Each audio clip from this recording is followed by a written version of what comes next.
அனைவருக்கும் எனது அன்பான வணக்கம். திருவள்ளுவர் இயற்றிய திருக்குறளில் அறத்துப்பால் அதிகாரம் 30 வாய்மை 294வது குறள். உள்ளத்தால் பொய்யாது ஒழுகின் உலகத்தார் உள்ளத்துள் எல்லாம் உளன். ஒருவன் தன் மனதுக்கு நீதியாய் பொய் பேசாமல் ஒழுகுவானாயின் அவன் உலகில் வாழும் எல்லோராலும் நல்லவன் என்று போற்றப்படுவான். மேல்நிலையில் உள்ளவர்கள் உயர்ந்தோர்கள், அவர்களின் உள்ளத்தில் நீ இருப்பாய் பொய் பேசாதிருந்தால். இருள் இல்லையேல் ஒளி உள்ளது என்று பொருள். பொய் இல்லையேல் அறமாக உள்ளாய், அறச்செயலை செய்கின்றாய். எனவே பொய் கூறாமல் வாழ்வாயாகின் உயர்ந்தவர் மனதில் நீ இருப்பாய்.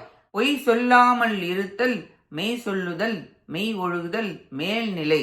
நீ இப்பொழுது வாழும்பொழுதே இம்மை பயனாய் உலகத்தோர்கள் மனதில் நீ நிலைத்திருப்பாய் என்று கூறுகிறார்.